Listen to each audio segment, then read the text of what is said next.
Welcome back to another reading and correcting.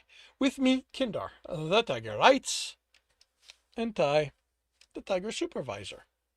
These are where I read a chapter from one of my stories and correct it as I go.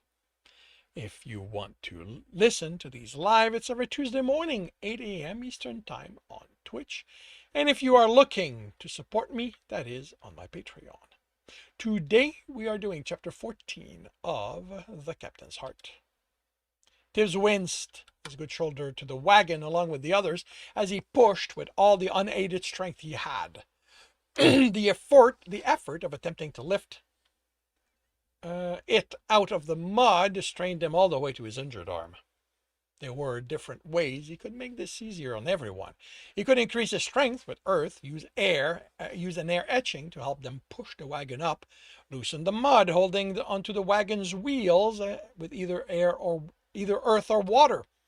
But he told himself he had to stop making everything go well for the caravan. Rigel's knowing smile was getting to be too much. Smiles, plural, were, and that means that this is were, getting to be too much. So, of course, the sky had darkened and rain poured for the last day. It made the road treacherous for horses and wagon, and this wasn't the first one which had caught in a part of soft mud they'd had to push out. But it was the first to fight back so hard. Wait. I need to alter something because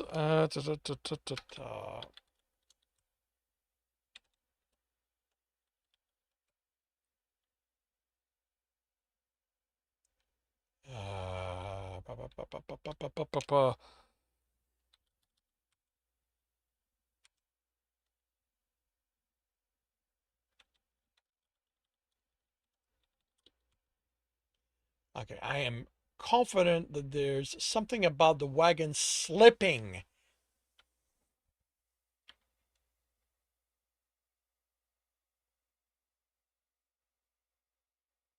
Where, it could have been worse. It could have.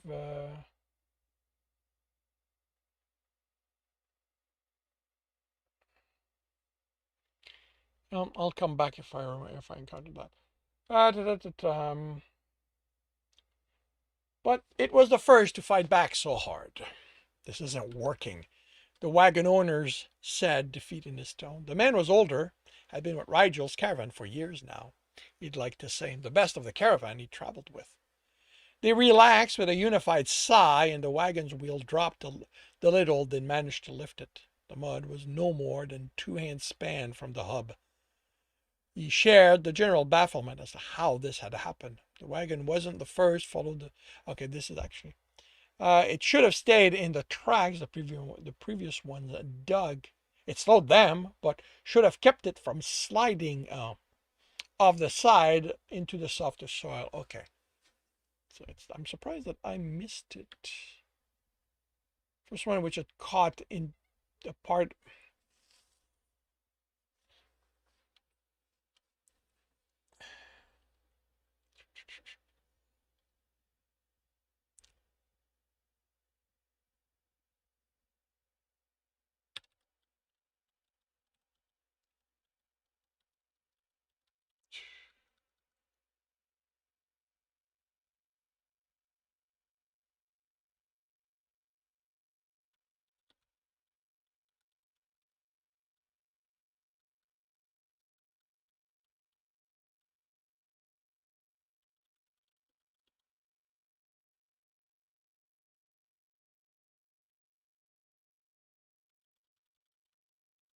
Okay, that's going to adjust it slightly. It wasn't the first one which had slipped onto the soft mud on the side and that they'd had to push out, but it was the first one to fight back so hard. There we go, that's going to work. He shared the general bafflement as to how this had happened.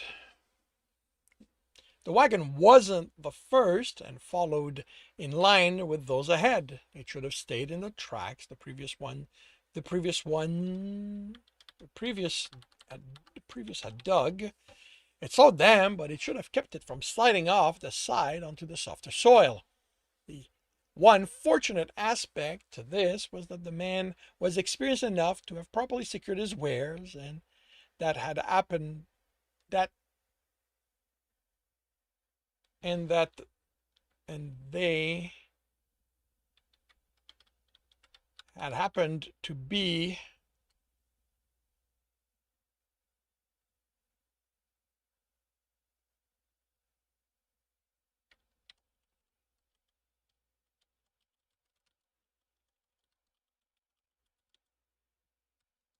the opposite side from how it had slipped and kept the wagon from tipping over. Why did you not give me that? Oh, I said tipped. Hallary! Creedon yelled. Bring two more horses. We need to get this wagon back on the road, and we aren't waiting for this abyss rain to stop. This is when I wish I had magic, Jimmy grumbled. The rain had yet to wash the entirety of the mud he'd gained when he'd slipped. Never say that, Filmer warned. Magic's a curse. Makes you a creature that only cares for itself. The woman was a veteran of the caravan, older and most of the time pleasant to be around. No, it's not, one of the recruits said, a young man whose name had yet to stick to Tibbs's memory. Plenty of those back home help around the city. You seen them help? You seen them help? The veteran replied, or have you just heard about how they go around helping? The recruit closed his mouth. Bards wouldn't sing about them if they weren't doing good, Jimmy countered. You can't trust bards, Tibbs said, and earning himself a disbelieved stare from the young man. All they care about is that the songs are interesting, and they'll change whatever they want to make that happen. You think they'd sing about a bunch of us failing at pushing the wagon out of this mud? They would if one of us used magic to do it, Jeremy countered defiantly. I'd have slit their throat first, another of the veterans said. Jimmy looked at the man, horrified. Why? They'd help. The man snorted. That kind doesn't help. They turn us into husk to feed their power. That's how magic works. You know. That's how magic works, you know. They suck the life out of you until there's nothing left. I'm with the kid, Lawrence said. Magic's not bad by itself, and I, for one, would take some of it so we can get moving again. Abyss, I'd want them to make the rain stop. The discussion went on as the horses were brought and attached to the harness. Tip stayed out of it. He'd learned there was no changing people's belief about magic a long time ago. What he'd noticed, and books had confirmed, was that the further from a dungeon someone had lived, the more they believed magic was bad. The lack of exposure, the book had explained, led to people making up explanation for all the bad things they couldn't explain. And since they also couldn't explain magic, it inherently became the reason for all their misfortunes. Once gained, such belief was nearly impossible to reverse, it had added, because it was easier for them to explain the good they'd seen done by magic as something done to lull others into thinking it was safe. People wanted to understand things, Tibbs had realized, but few of them were willing to work for that understanding, so they made stuff up and claimed they knew. Sometimes even the stuff he read in scholars' book felt like that's what they'd done. What do you think? Jimmy asked, as there was a test tug by the horses. About what? The young man.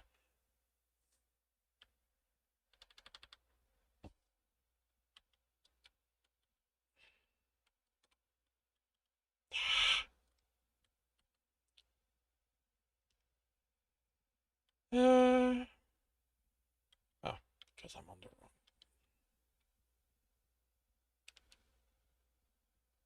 Oh, that's why.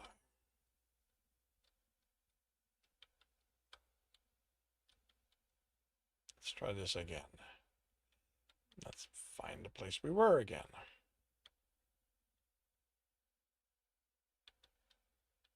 You know what?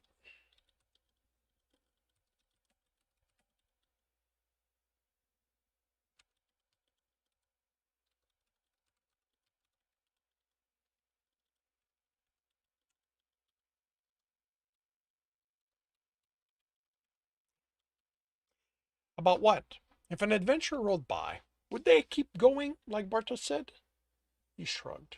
putting his shoulder to the wagon. It depends on the kind of person they are. Even without magic, not everyone helps those who need it. How different his street would have been if those who could had helped.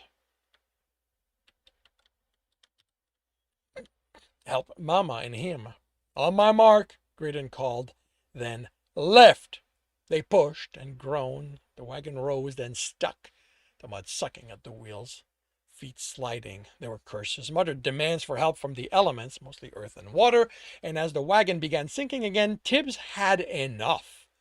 You'd have to think the added, they'd have to think the added horses were responsible.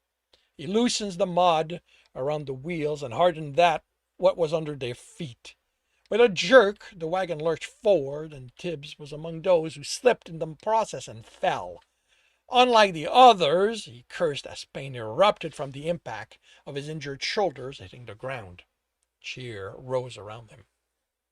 When his sight cleared, Jeremy's hand was before him, and he took it. I'm pretty sure that someone with magic could fix your shoulder, the young man said. Tibs panted from the effort. You need a cleric for that. He could sense the damage this had caused to his shoulder. How long would he have to add to his weight before healing himself? The young man's stare made Tibs realize what he'd said. It's what bards say anyway. But magic can do anything, Jeremy protested. Tibs shrugged, taking his hand out of the hold. The only place anything can be done is in stories. Out here, we're stuck with the stuff that barely does what we want it to. Jeremy looked around dejectedly. It should be like in the stories. Only because you don't bother listening to them, Tibs thought. The ending might be good most of the time, but the journey to get there were never pleasant. Uneventful journeys didn't make for interesting stories. Tyborg, Graydon called and pointed to the wagons behind them. Sarnita, and don't argue. I saw that fall and heard you scream. You're an idiot for helping here, and now we're going to all pay for it if there are bandits around. I said no arguing. Tibs closed his mouth. He silently cursed himself for the cry. He hadn't even realized it had happened among the pain and the cheering. I'll see to it he gets there, Jeremy replied. Instead of earning himself approval, the chief narrowed his eyes suspiciously. Too damned eager, Graydon had said, and it was still true. Tibs made a show of favoring the shoulder as he tightened the saddle on his horse. A week ago had been when Sarnita's estimation of when the added damage might be healed, so Tibs had finished the process. But natural healing didn't fix all the problems associated with an injury, such as the tight and weakened muscles. Now all that was left was for him to act as if his arm and shoulder were stiff and go through stretches so they would loosen. Give it back, Lauren demanded in his tone that promised violence. The protest was youthful, and a glance showed Tibs the man shaking Jeremy by the arm. I know it's you. Tibs grabbed the man's arm as he raised it. Don't. Stay out of this, Ty, unless you want your arm broken again. It's time this thief learned not to take what isn't his. I didn't take anything. Jeremy's protest was bright. If he stole from you, he didn't let go of the arm, you take it to Gray. And watch him be soft on him like he is on you. It wasn't Graydon who was soft on Tibs, but the caravan guards rarely interacted with Rigel. They saw the fact that Tibs had been kept on even if he'd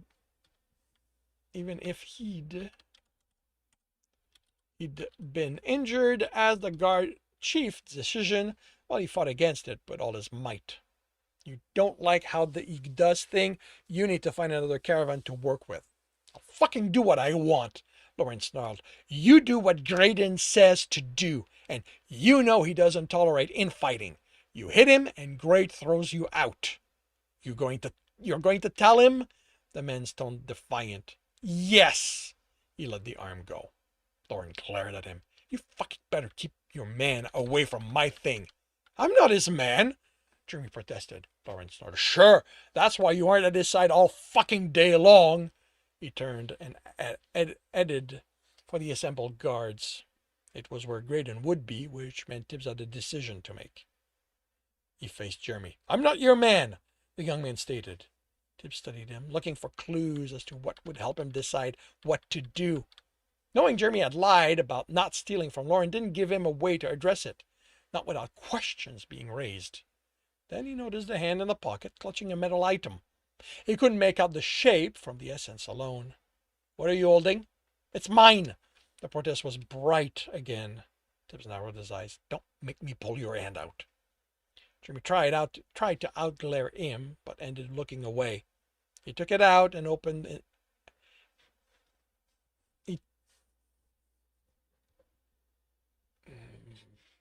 Pull your. He took it out. It's gonna have to be a hand, even though it's already there. He took his hand out and opened it. In the palm rested a tarnished bird in flight. He'd seen the pin on Lauren's jacket occasionally. It didn't look impressive. It seemed to be made of pewter, but Tibbs knew that appearance or value weren't always important to a thief. "Give it to me." Jeremy pulled the closed hand away. "It's mine." "No, it's not." "Abyss, do you have any idea what Gray'll do to you when he finds you have it?" The young man smirked, and Tibbs fought the urge to slap common sense into him. His mood must have shown, because the smirk vanished. Tibbs motioned, and Jeremy handed the pin over. "Why?" he demanded, and didn't wait. "Lauren and the others are your brothers in arms. You need to depend on him to fight alongside you, not worry about getting a knife in the side." Jeremy looked at his feet again. "I'm sorry." He seemed so much younger than the man he seemed so much younger then than the man he was. "Thank you for..." "I'm not doing this for you," he snapped, fighting the urge to hug him, to make him feel better. He wasn't going to learn about the world through being cuddled. If we can't trust each other, we can't survive. Jeremy's snort was mocking. "Lauren hates your guts. And I don't like him either. But I know that when we're attacked, he's going to kill the bandits instead of looking for an opportunity to plant a knife in my back." The young man rolled his eyes. Just wondered why he'd left the city. What was he looking for out here if he didn't understand the wild was only survived by depending on others? "I don't care about you, Jeremy. You aren't my man. You aren't my friend. You're someone I work with, nothing more. Someone who could have made things bad for everyone else just because you can't keep your fingers to yourself. Lauren hates thieves. You know that. When he'd found this on you, he would have cut off your hand." Jeremy swallowed. Doesn't it mean that you having it... Ooh. I know it's dialogue, but doesn't it mean that you having it means... you know what? No. Doesn't it mean you having it means you could... Tip snorted. "No, because I'm smart enough not to have this on me to be found. Get back to work. And if you steal from anyone in the caravan, Jeremy, I'm letting Lauren do whatever he wants to you." "Am I clear?" Jeremy nodded and left. Fortunately, Tibbs knew where Lauren's horse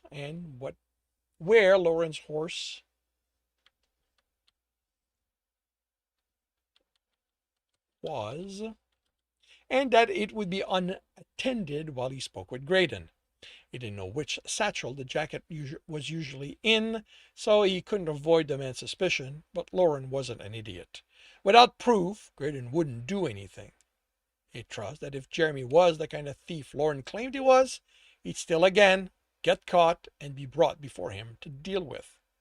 And if Jeremy was that kind of thief, Tibbs would let it happen. Okay.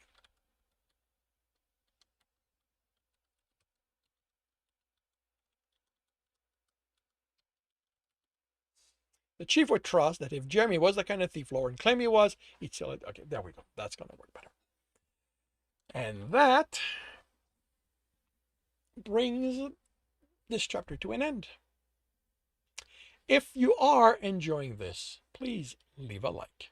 If you want to know when the next chapter will be up, subscribe and hit the bell. If you want to read this story, it is available for free on Royal Road.